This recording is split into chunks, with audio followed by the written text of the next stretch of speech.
You're bathing my son like a stray dog. The voice lashes through the warm California air like a whip. Ethan Cole freezes garden hose still running in his hand. Droplets catch the late afternoon light scattering into tiny rainbows as they fall over Mason's dark curls. The boy sits in a wide plastic tub on the stone patio, giggling little fists pounding the water into frothy splashes. For a breathless second, everything halts: the breeze, the laughter, even the shimmer of the water in the sun. Vanessa Carrington stands at the edge of the marble path, stilettos biting into the grout between the tiles. Her perfectly tailored black pantsuit is rumpled from haste, the sunglasses perched on her nose failing to hide the steel in her eyes. She's not supposed to be here. The board meeting in San Francisco was meant to run late. Yet here she is, home early and not liking what she's seeing. Ethan turns slowly, setting the hose down with deliberate care. His uniform shirt is half-wet sleeves rolled up to forearms flecked with freckles and dried droplets. He doesn't speak. Neither does Mason, who blinks up at the woman in the doorway. The boy's smile doesn't vanish. It just pauses, as if waiting for permission to keep it. "I asked you a question," Vanessa says again, voice sharper. Ethan stands to his full height, meeting her gaze with a calm that only deepens her irritation. "He got muddy," he answers simply. "He was playing, and your first thought was to drag him outside and spray him down like..." She breaks off, hand slicing the air. "Like this." Mason laughs again, oblivious, sending a fresh wave of water over Ethan's pants. Ethan doesn't even look down. "I didn't drag him anywhere. He asked for water time. He laughed, Ms. Carrington." He laughed. Vanessa's jaw tightens. "My son had music therapy at 3, structured play at 4. I come home to find him half naked in a plastic bin while my janitor plays summer camp." "You came home early," Ethan replies evenly. "That's not the point." "No," he says, "but maybe it's the problem." Her eyes flash. "Excuse me." Ethan crouches beside Mason again. The boy reaches up, tiny fingers hooking around one of his shirt buttons. Ethan's voice softens. "You know what he told me when I filled this tub? Daddy used to fill water here. No more water time. Mommy doesn't like mess." Vanessa flinches almost imperceptibly. "I didn't plan this," Ethan continues. "The upstairs water was off for pipe work. He was already muddy. Sun was out, hose was near, and he wanted to laugh. Mason holds up a plastic dinosaur. "Rawr," he whispers to his mother, offering it like a peace treaty. It doesn't work. "Mr. Cole," Vanessa says coolly, "you're here to clean floors, not parent my child." And yet Ethan replies, "Gaze steady. You left him with me." The silence that follows is sharper than her words. She hates that it stings. Ethan wraps Mason in a towel with the ease of someone who's done it before. The boy leans into him without hesitation. Vanessa notices and hates noticing. "You're dismissed for the day," she says, brittle. "HR will follow up." "I'm not on contract," he answers. "Day-to-day hire. You want me gone, say the word. But maybe ask your son first." She opens her mouth, but nothing comes out. Mason still damp looks from one to the other. "Happy," he says softly. Vanessa blinks. "What?" He points at Ethan. "We happy." The words land in her chest like stones dropped into deep water. Ethan doesn't gloat, doesn't smile. He simply hands Mason to the nanny, who's appeared silently at the back door, then collects his cleaning cart and wheels it away. Vanessa stands there long after the patio stops dripping, unsure what she hates more, the mess or the way her son looked at the janitor, like he was the safest place in the world. That night, long after Mason's bedtime, Vanessa sits alone in her kitchen espresso, cooling untouched on the marble island. Her executive assistant, Rachel, stands opposite, tablet in hand. "I want a full background check on him," Vanessa says without looking up. Rachel blinks. "The janitor." "Yes, the janitor." The marble gleams under the lights. Everything is pristine except the inside of Vanessa's chest, which feels cracked open since that scene on the patio. Rachel hesitates, then taps the request into her screen. "Ethan Cole. He's only been here 6 weeks." "Exactly. And in 6 weeks, my son says more to him than to his own mother." "That's not necessarily bad," Rachel offers cautiously. "Some people have warm energy, especially with kids." Vanessa's gaze sharpens. "I need to know who he is, before I let him put another drop of water on my child. 2 hours later, Rachel returns to Vanessa's home office. Vanessa is staring at architectural blueprints on her desk, but her eyes aren't following the lines. "Here it is," Rachel says, placing a folder on the desk. Vanessa flips it open, her polished nails tapping against the paper. The first page shows Ethan's name and birth date, then a concise timeline of his career. Former structural engineer Montrose and Klein in Seattle, multiple awards for sustainable housing projects. A small photograph from an old press release catches her eye. Ethan clean-shaven shaking hands with a mayor while holding a plaque. Rachel continues master's from Stanford. Married. Wife passed away 3 years ago, childbirth complications. 1 son. No criminal record. No debts. Clean as snow. Vanessa turns another page. There's a Seattle Times clipping with the headline, "Young Engineer Wins National Humanitarian Award for Green Community Design." In the photo, Ethan is smiling a small girl from the project's pilot shelter perched on his hip. Her voice is flat. "Why is he a janitor?" Rachel shrugs. After his wife died, he walked away from everything. Took custody of his son, moved here. Started picking up odd jobs. Odd jobs? Vanessa repeats, her eyes still scanning the file. "I guess floors are quieter than grief." The line hangs between them. Vanessa closes the folder. "He's too involved with Mason." Rachel frowns. Too involved? Or just involved? Vanessa stands and walks to the window. Outside, the garden is spotless, the stone patio still faintly wet from earlier. Mason's attaching to him. That's not healthy. I don't need someone who plays parent. I need someone who does their job. Rachel hesitates. Maybe he's doing the job you didn't know your son needed most. Vanessa turns sharply. "You're speaking out of line." Rachel doesn't flinch. "No. I'm speaking as someone who watched a little boy cry for the first time because someone left." The words land harder than Vanessa expects. She straightens her shoulders. "I want him gone by the end of the day. Make sure he understands it's not personal." In the late afternoon, Rachel finds Ethan in the garage wiping down a maintenance cart. The faint smell of lemon cleaner hangs in the air. She holds out an envelope. "Vanessa's making a staffing change." Ethan glances at the envelope, then at her. "I figured." "No one's angry," Rachel says quickly. "She just prefers more structure." Ethan wipes his hands on a rag, then leans back against the workbench. She runs her life like a blueprint. "I'm a stain she can't scrub out." Rachel smiles faintly. "Maybe you're more like a misdrawn line, the kind that changes the whole design for the better." For the first time, something like gratitude flickers in his tired eyes. "Tell her..." He stops, then tries again. "Tell her Mason never cried with me, but he always missed her." That evening, the house is unusually quiet. Vanessa walks past Mason's room, expecting to hear giggles or the murmur of a bedtime story. Instead, there's nothing, just the faint hum of the air conditioning. She pushes the door open. Mason is lying on his back, eyes open, staring at the ceiling. "Sweetheart, it's time to sleep," she says softly. He doesn't turn his head. "Would you like your book?" No answer. She sits on the edge of his bed and rests her hand on his small back, warm, unmoving, then barely above a whisper. "Did Daddy go away?" Her breath catches. "What? Daddy? Daddy?" Ethan Mason murmurs. "Did he leave?" Because I laughed too loud. The question pierces through layers Vanessa didn't know she had. She wants to say no, to tell him that wasn't it at all, but the truth tangles between her throat and her pride. "He just had to go home, honey." Mason blinks slowly. "I don't like home when he's not here." The words leave her sitting in the dark long after his eyes close, the echo of them following her down the hall. The next afternoon, Vanessa stands in the upstairs hallway outside the bathroom. Steam curls under the door. Mason's new nanny, a woman with an impeccable resume and the emotional warmth of a marble countertop, is inside with him. Through the crack, Vanessa hears Mason's voice, high, trembling.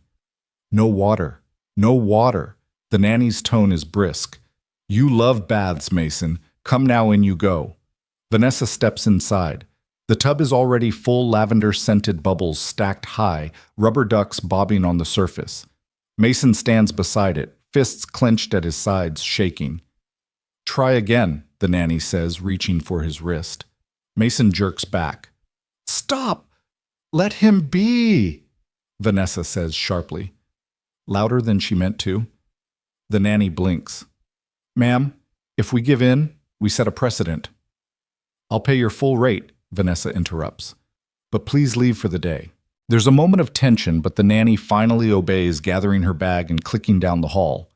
When the door shuts behind her, the air in the bathroom loosens. Vanessa crouches, bringing herself level with Mason. "Hey," she says gently. His face is blotchy, his nose running. "No water," he whispers. "But you love water," she reminds him softly. "You loved it yesterday." "Not with her," Mason insists. Vanessa tilts her head. "Why not?" He looks up, lip trembling. Because she doesn't laugh. 3 words, and something inside Vanessa splits wide open. She sits by the tub, unsure of what to do next. Her fingers fidget in her lap. Mason sniffs from the corner, arms wrapped around his knees. "You want me to read you something?" she asks. He shakes his head. "I could put on your music." Another shake. The silence thickens until it's almost unbearable. Then, without thinking too much, Vanessa rolls up her silk sleeves, dips her hand into the water, and splashes. Mason looks up, startled. "Did you hear that?" she whispers, eyes wide with mock seriousness. He blinks. "I think she says slowly, 'There's a water monster in here. A very naughty one.'" She splashes again, bigger this time. Mason's lip twitches. She splashes once more, sending water onto her blouse. She gasps dramatically. "He got me, Mason. Help! Only you can stop him." There's a pause, then a giggle, small, fragile, but real. Mason crawls toward the tub, dips a hand in, then a foot. Splash!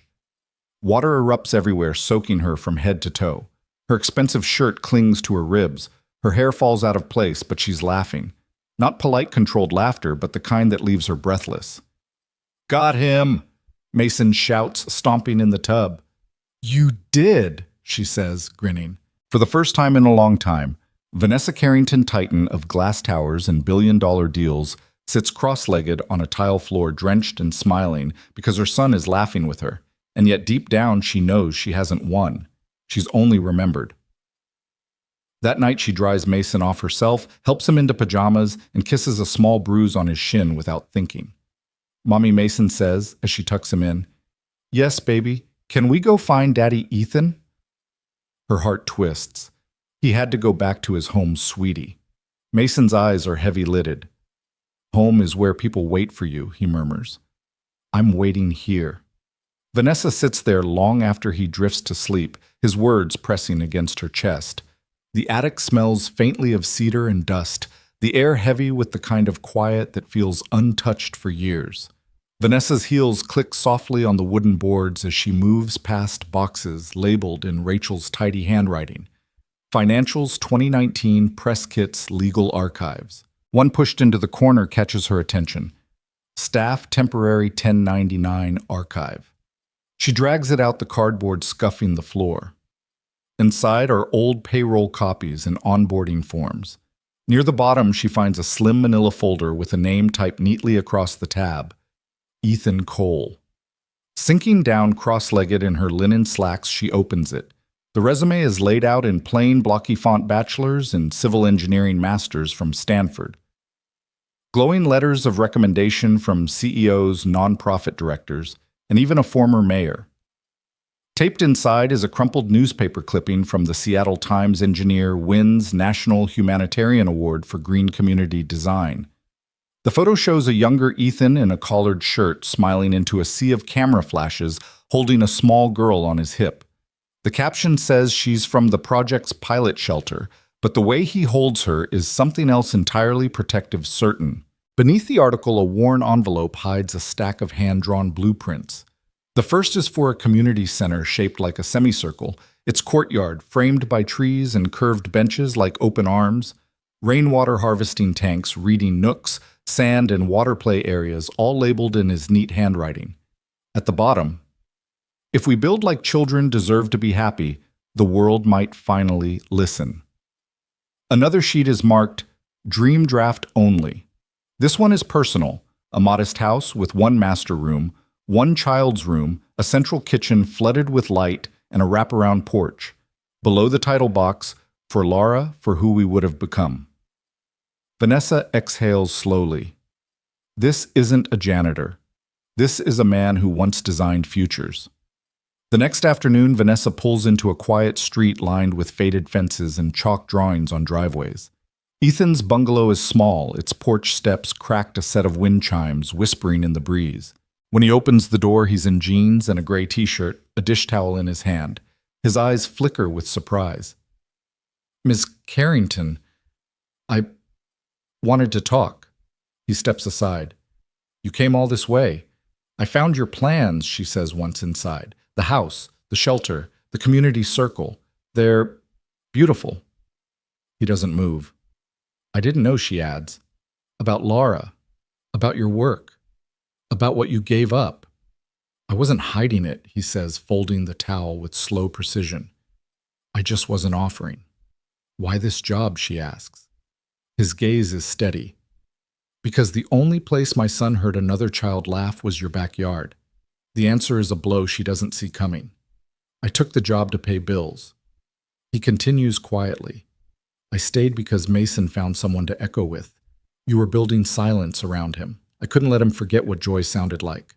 Vanessa swallows hard. "Do you think I'm a bad mother?"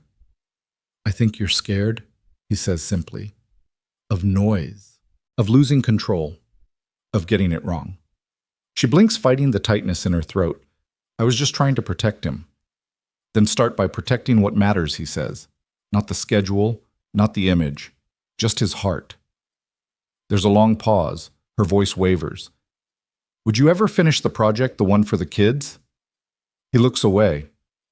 "I don't know. What if I helped?" she offers. His eyes turn to hers, then searching, measured. "Why would you want to build something like that?" Her answer is softer than she expects. "Because I'm starting to realize I've built a life no one wants to live inside."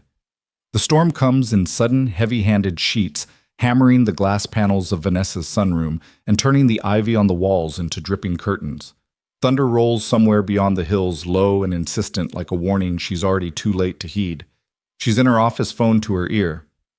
"Did you reschedule the board call?" "Yes, ma'am," Rachel replies. There's a pause. "But there's another issue." Vanessa's brow tightens. "What issue?" "Mason's not in his room." Vanessa straightens. "What do you mean, not in his room?" "I mean—" Rachel's voice drops. "He's outside. In the rain." The phone slips from Vanessa's hand, bouncing off the armchair as she's already moving. The backyard is chaos, water pooling across the patio, concrete slick under her heels, rain blurring everything into a smear of silver and green. She spots him under the table, knees tucked to his chest, hoodie soaked through small body trembling. She drops to her knees beside him, pulling him into her arms. "Mason, what are you doing out here?" His lips are tinged blue. "Water time," he murmurs, "waiting for Daddy Ethan." The words tear something clean in two inside her. She scoops him up and runs for the door, shouting for towels, blankets, call the doctor now. By evening, the fever sets in. Mason's cheeks burn against her palm, his small hand limp in hers. The pediatrician's voice is calm but grave. "Watch him tonight. Stay close." She sits beside his bed machines, humming softly in the background. Rachel slips in with a tray of soup, setting it down untouched. Vanessa's voice is low, like admitting it too loudly would make it worse. "He went looking for him. For Ethan. He thought he was coming." Rachel nods gently. "Because Ethan always did. I fired the only person he trusted." Vanessa says, staring at the rise and fall of Mason's chest. "And now I'm watching my son breathe like it's a maybe." Rachel rests a hand on her shoulder. "Do you want me to call him?" Vanessa swallows hard. "No. He already left once. Why would he come back again?" Rachel doesn't answer, but Vanessa can see in her assistant's eyes that she's wrong. He would. The night stretches thin and sleepless. Vanessa sits with her head resting on her arm, Mason's damp curls tangled under her fingertips. Across the hall, the blueprints Ethan once drew are still spread out on her desk, one folded neatly. The small house with the wraparound porch. She's memorized every inch of it. Her eyes drift back to Mason's pale face. Because I didn't, she whispers to the name scribbled at the bottom of the sketch. But I will now. By morning, the fever breaks. Relief comes in a shaky exhale she doesn't bother hiding. She kisses his damp forehead, murmuring, "Hi, baby." Mason blinks up at her. "Did Daddy Ethan come?" She shakes her head. "No, sweetheart. But Mommy's here." He's quiet for a moment. "I waited," he says. "I know, I got cold. I know, love." Then with a whisper that shatters her, "Was I bad?" Her voice sharpens fierce.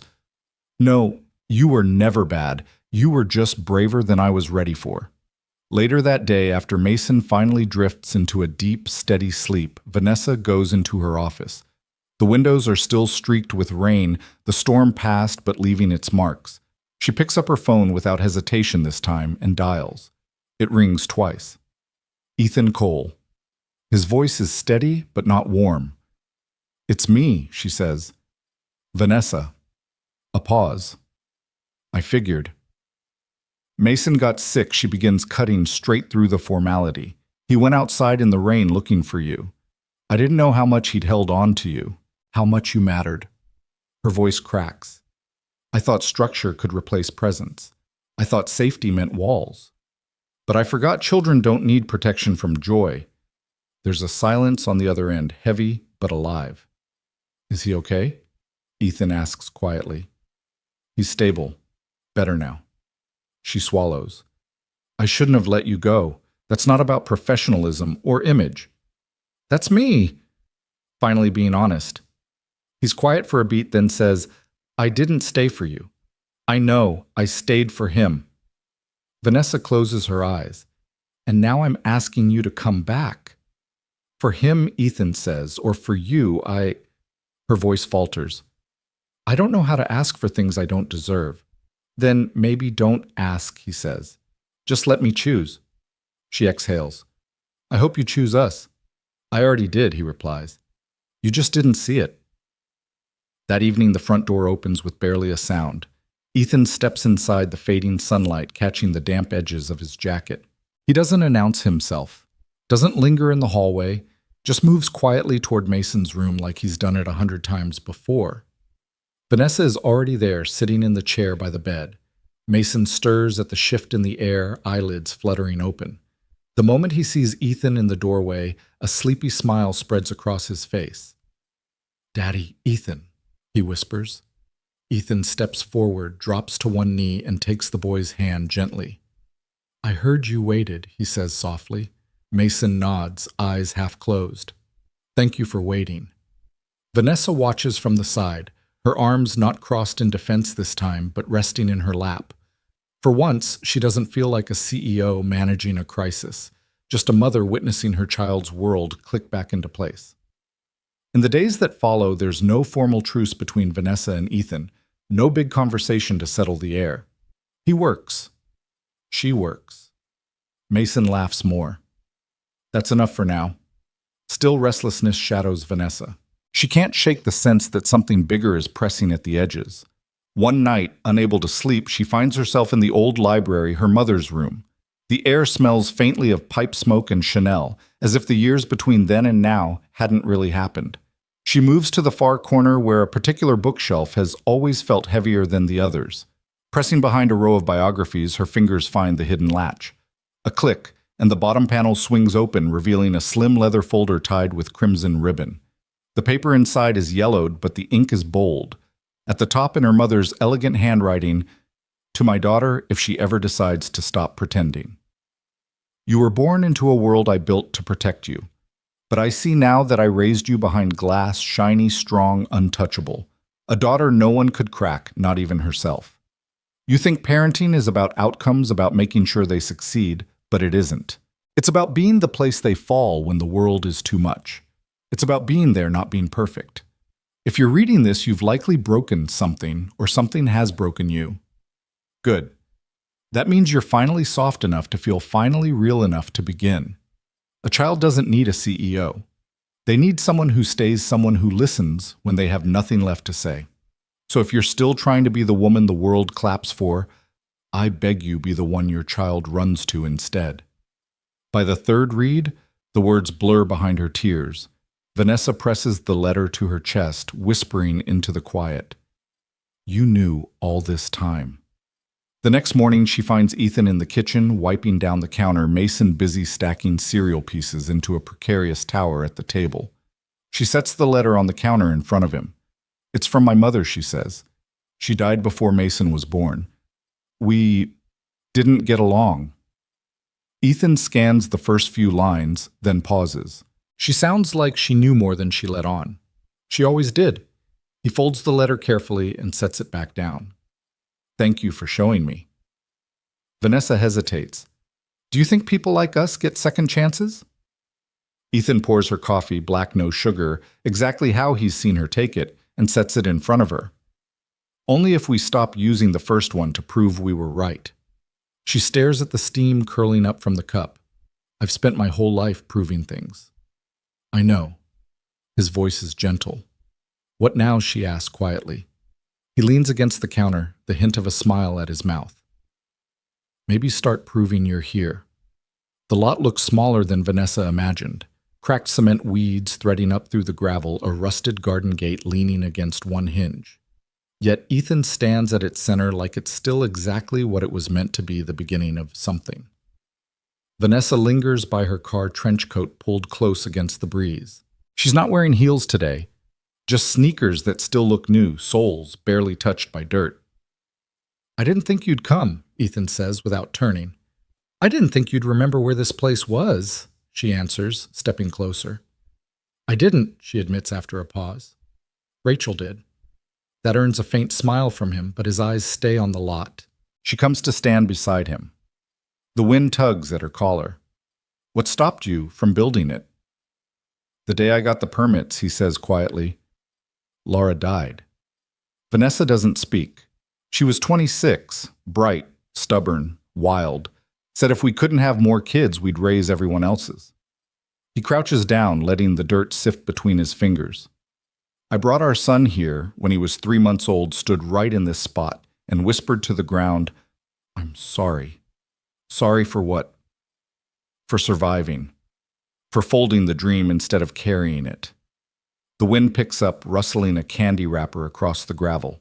Vanessa crouches beside him, resting her hand lightly on the blueprint case slung under his arm. Unfold it, she says. He glances at her. You said yourself, she continues, this place was drawn with love, pain, and hope. That's exactly the kind of foundation it needs. He doesn't answer. Instead, he stands and unrolls the plans across the hood of her car. The paper edges curl in the breeze, but the vision is still clear. Rooms shaped like open arms, curved walls to soften corners, sunlight streaming into every space. Vanessa traces a line with her finger. You built this for children who don't get to be children, he says. She looks up at him, something unspoken in her eyes. Then let's make sure this time they do. By noon, they're both working. Ethan measures ground lines and recalibrates where the garden wall should shift. Vanessa holds stakes sketching adjustments with him, her white button-down smudged with dirt. You're not afraid to get dirty, he says, glancing at her shirt. I've spent years in clean boardrooms building cold empires, she replies. Turns out mud is healing. Careful, he teases. That almost sounded poetic. Don't get used to it. They fall into an easy rhythm hammer measure mark until she suddenly stops looking down at her hands. They're shaking, she says. He walks over, taking her fingers gently. You're not used to labor. Give it time. She shakes her head. That's not it. I'm scared. Of what? She glances toward the lot, the open sky, the exposed possibility of it all. I'm scared this isn't enough, that it's just another project, that it won't heal him. Or me. Ethan's voice drops. Healing doesn't come from the roof or the walls. It comes from who stays inside them. Her eyes glisten. What if I still don't know how to stay? Then start small, he says. Stay for the next conversation, the next splash, the next laugh. He lets go of her hand, smiling faintly. You don't build a home in one day. You build it moment by moment. A small red hoodie comes bobbing down the dirt path, Mason's boots splashing in a leftover puddle. Rachel trails behind a paper bag in hand, waving from a distance. Mom Mason shouts, breathless with excitement, "Why are your pants dirty?" Vanessa wipes her brow with the back of her wrist, leaving a streak of mud across her cheek. "Because I helped Daddy Ethan dig a foundation." "You digged?" Mason's eyes go wide. Ethan crouches down to meet him. "We dug Buddy." Mason grins. "Can I help dig too?" Vanessa glances at Ethan. There's a brief pause, then she nods. "Absolutely." Rachel sets the bag down on the tailgate of Ethan's truck, pulling out sandwiches. Fuel for the construction crew. Her eyes drift between Vanessa's mud-smeared shirt and Ethan's matching dirt-caked boots, a small smirk forming. "Who are you?" she teases. Vanessa arches a brow. "Someone under reconstruction." Rachel chuckles. "It suits you." They eat sitting on overturned buckets, Mason wedged between them. He keeps scooping at the dirt with his little plastic shovel, convinced he's making the deepest hole in the world. As the sun lowers, long shadows stretch over the bare ground. Vanessa stands with Ethan, watching Mason chase a butterfly across the lot. "This is the first time I've built something without expecting applause," she says quietly. Ethan studies her face. "How does it feel?" She doesn't answer right away. It feels true. They walk toward the truck together, the sounds of Mason's laughter floating behind them. "You once said you stayed because my son laughed in my backyard," she says. He nods. "Yes." "Well," she adds, "meeting his eyes today, I laughed in yours. That's why I'm staying." For a moment, neither of them speaks. The air between them feels different, lighter, but grounded. By the time they leave, Mason is asleep in the back seat, clutching his plastic shovel like treasure. Vanessa drives, glancing in the rearview mirror at his peaceful face. She realizes she isn't thinking about board meetings, quarterly goals, or the image she spent years curating. All she can think about is the dirt still under her fingernails, and the way laughter sounded on that lot. Late the next morning, Vanessa stands barefoot in the sunroom, a mug of tea cooling in her hands. Outside, Mason is on the lawn with the garden hose, water arcing high into the air before splattering down in a glittering spray. "Watch this," he yells, aiming the stream toward his sneakers. The jet catches his foot, and he squeals, stumbling backward into the grass, laughter spilling out of him in bright, unguarded bursts. Ethan stands a few steps away, arms crossed, letting Mason figure it out without rushing in. When the boy catches his breath, he calls out, "Daddy!" "Ethan, look." The words land in Vanessa's chest like a stone dropped in still water, but to her surprise, there's no sting, just a steady warmth. That evening, Ethan comes in through the back door. Shoes muddy, shirt still damp from the hose. Vanessa is at the kitchen counter, chopping vegetables with surgical precision. "You heard him," Ethan says, leaning against the doorframe. "I did." "Did it hurt?" She sets the knife down and meets his eyes. "No." That's what surprised me. A pause. "Does that make me weak?" He shakes his head. "No. It makes you brave." She exhales slowly. "I've spent so long trying to be everything for him.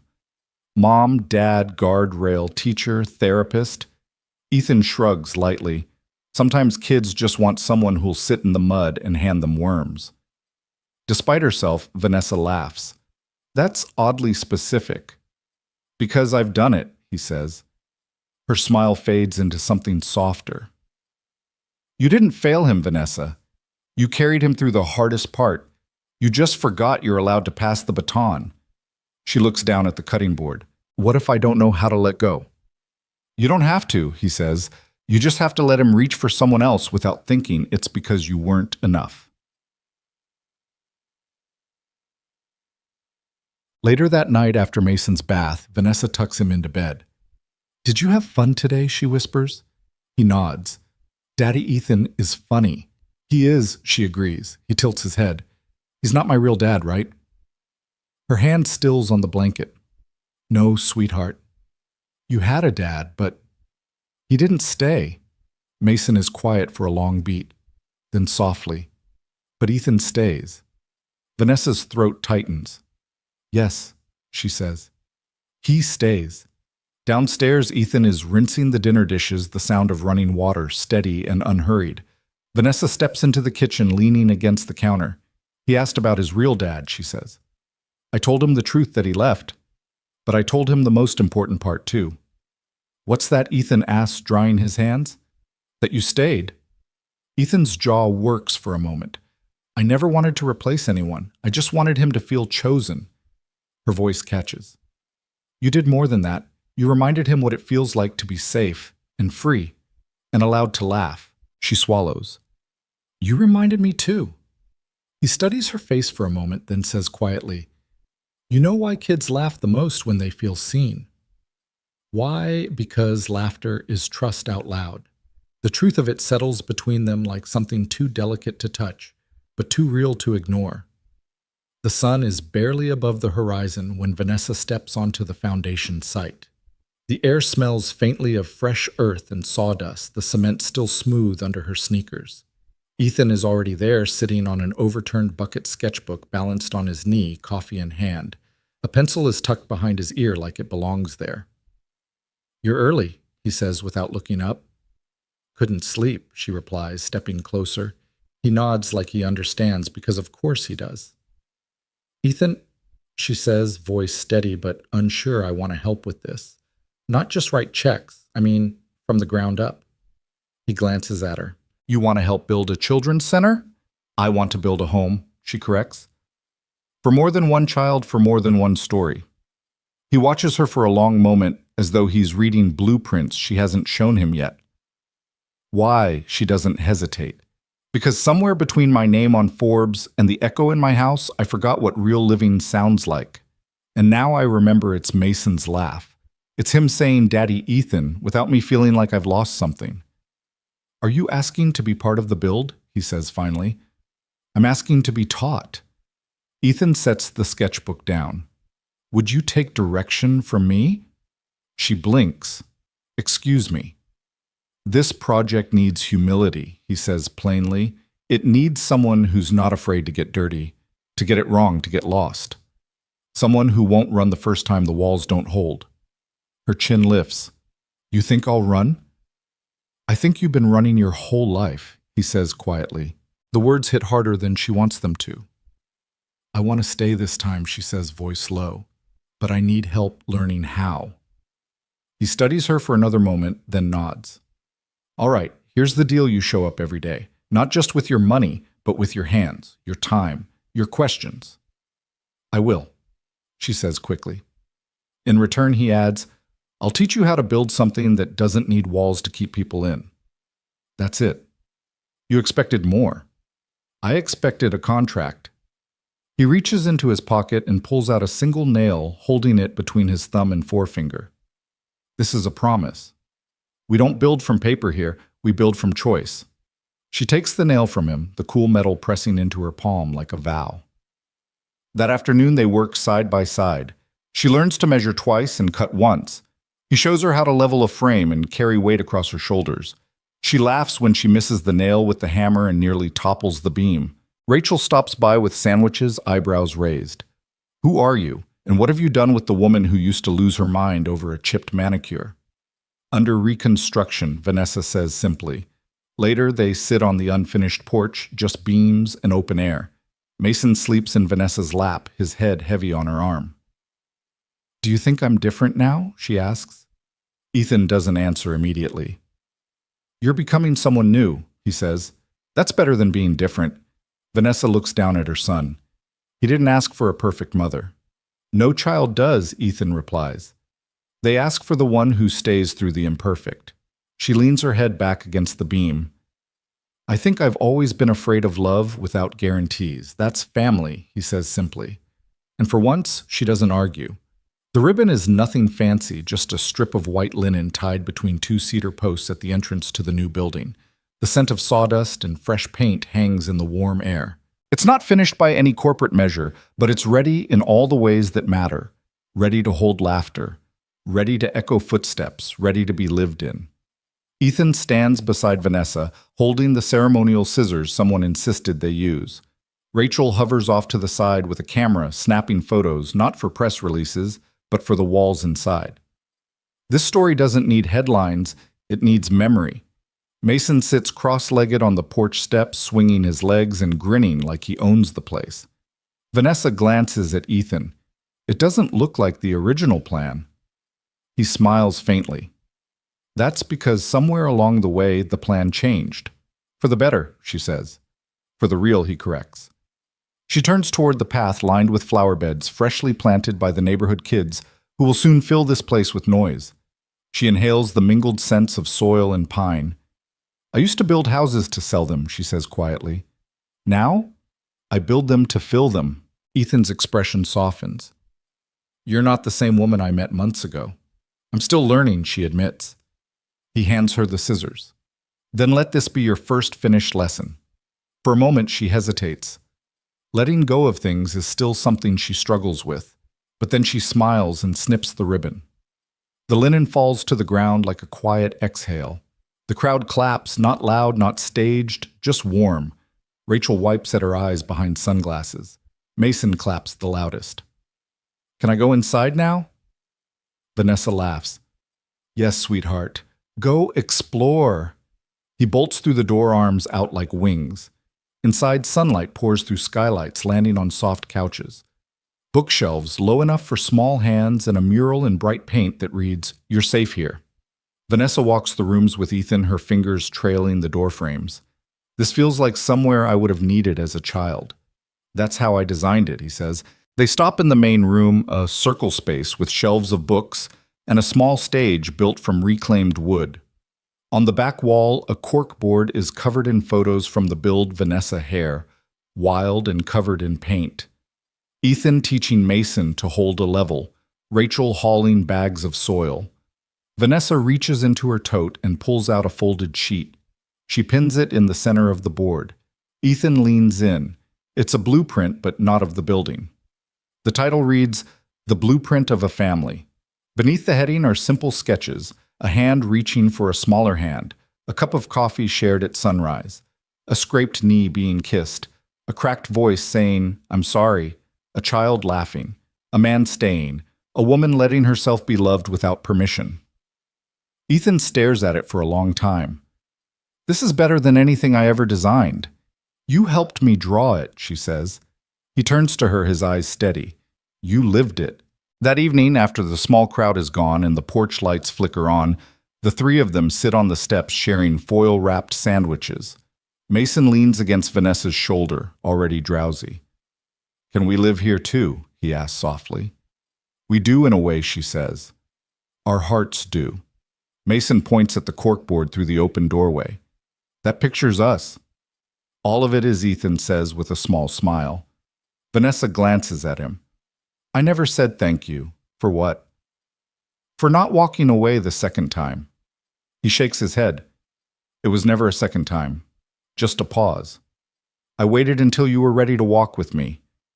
Vanessa looks down at her son, and now Ethan reaches over his hand, closing around hers.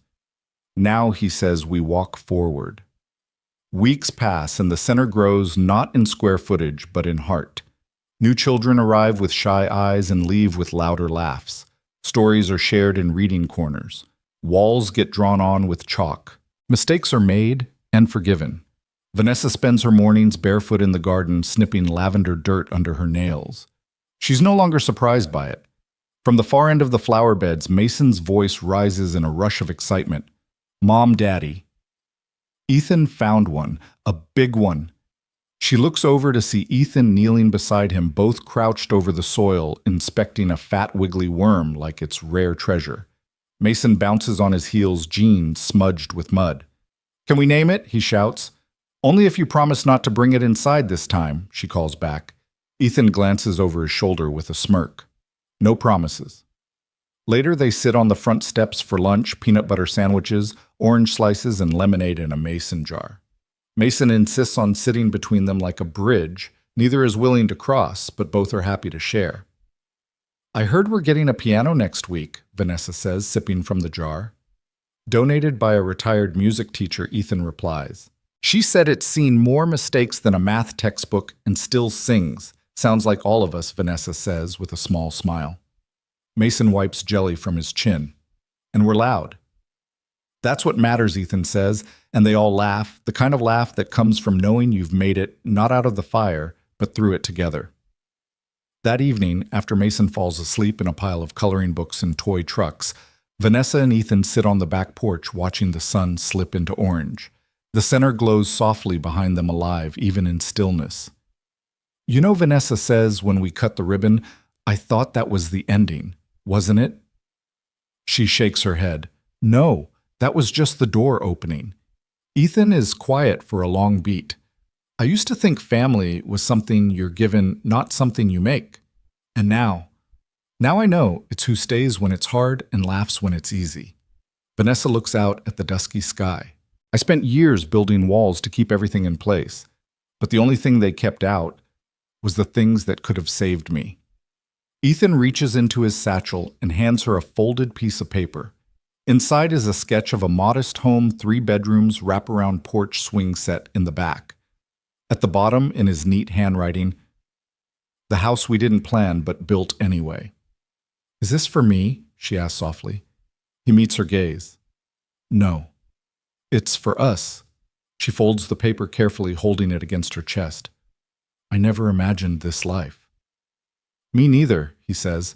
But maybe the best lives aren't imagined. They're chosen day by day. She leans her head on his shoulder as the porch light flickers on warmer than any chandelier she's ever owned. On a quiet Sunday morning, Vanessa reaches across the breakfast table, takes Ethan's hand, and says simply, I love this. He squeezes her fingers. I love you. No fireworks. No staged moment, just truth. That night she writes herself a letter, not for press, not for show, but for memory. Dear Vanessa, you didn't just build a center. You chose people. You chose presence. You chose love. And now you're home. Upstairs, Mason scribbles on the chalkboard in the main room before bed. We're not perfect, but we stayed. And that's how homes are built. If you like the story, consider sending a super chat to help bring more similar stories. Now click on the video on the screen to hear another story that is equally interesting. Click on the video.